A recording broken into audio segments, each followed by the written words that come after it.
السلام عليكم، أهلا بيكم يا شباب في فيديو جديد. أي حد بيقرر إنه يدخل مجال فلاتر بيكون تايه في البداية ومش عارف يبدأ منين وإزاي وإيه هو الطريق المناسب اللي يمشي فيه علشان في نهايته يكون فلاتر ديفلوبر ناجح ويقدر يشتغل. فبيضطر إنه يسأل حد خبرة، سواء حد يعرفه أو يسأل مثلا على السوشيال ميديا، بس للأسف بيكون فيه ردود كتيرة ومختلفة اللي بتخليه يتلخبط وبيفضل برضه زي ما هو مش عارف يبدأ منين ولا حتى يبدأ ازاي. علشان كده قررت اعمل الفيديو ده واوضح لك فيه ايه هو الطريق المناسب، وكمان هقولك على كل المصادر اللي هتفيدك خلال رحلتك، وفي اخر الفيديو هعرفك كام حاجة مهمة جدا علشان تقدر تلاقي شغل وتشتغل بإذن الله. هو ده موضوع الفيديو بتاعنا النهاردة. انا احمد عبدو واهلا بيك في فيديو جديد من باينري بلس.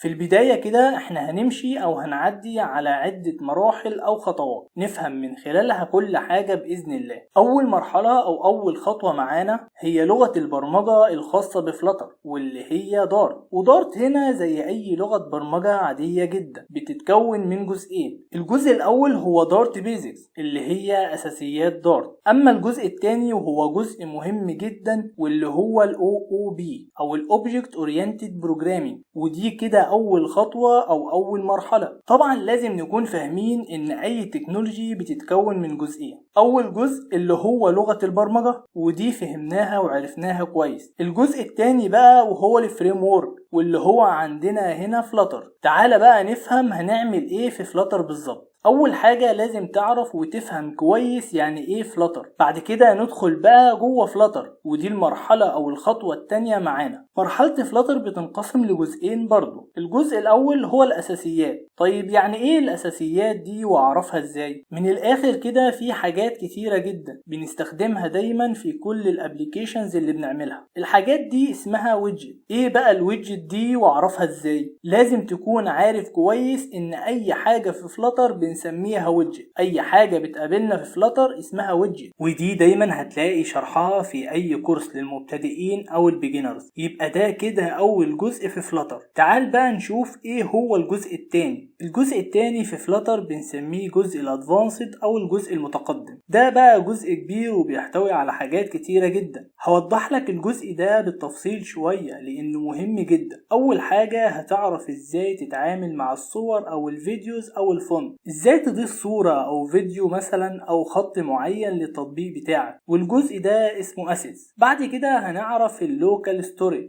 زي مثلا عندنا الشيرد بريفرنس او السيكوال لايت. كمان هتعرف الباكج وازاي بتتعامل معاها وبتضيفها ازاي للابليكيشن. بعد كده بتتعلم او بتعرف حاجة مهمة جدا واللي هي الستيت مانجمنت زي مثلا البلوك او الكيوبيت، وكمان زي الجيت اكس، وعندنا كمان بروفايدر وحاجات تانية كتير. بعد كده تبدأ تدخل في جزء مهم جدا وهو النتوركينج، وتبدأ تتعامل وتعرف الاي بي اي من خلال حاجة اسمها ال HTTP request او الدايو باكج. بعد كده هتتعلم حاجة مهمة جدا واللي هي الفاير بيز، وكمان تعرف ازاي تعمل انيميشن وازاي تتعامل مع الباكج بتاعتها. اخر حاجة بقى هو انك تتعلم اركيتكتشر زي مثلا ال MVVM او ال MVC. طيب بعد ما اتعلمنا كل ده تمام وفهمنا كل حاجة، هشتغل ازاي او ازاي هتقبل في الشغل؟ ده سؤال مهم جدا لازم نعرف اجابته. الموضوع بسيط جدا وهو المشاريع او البروجكت اللي عملتها. لازم تعمل مشاريع كتيرة وتكون فهمها كويس، واهم حاجة يكون ليك كام مشروع مرفوعين على جوجل بلاي او اب ستور. الخطوة دي مهمة جدا وهي اللي هتساعدك في انك تشتغل باذن الله. وهتلاقي كورسات وسورس كتير في الديسكريبشن تحت، وكمان هرتبهم لك علشان تعرف هتمشي ازاي. وده كده فيديو النهاردة. طبعا مش محتاج افكرك، لو حاسس انك استفدت من الفيديو ده ما تنساش تدعمني بلايك او كومنت لو انت مشترك، ولو مش مشترك انزل دلوقتي اشترك في القناة علشان يوصلك كل جديد ان شاء الله. وبكده نكون وصلنا لاخر الفيديو بتاعنا. اتمنى يكون الفيديو عجبكم واستفدتم منه، واشوفكم ان شاء الله في الفيديو اللي جاي.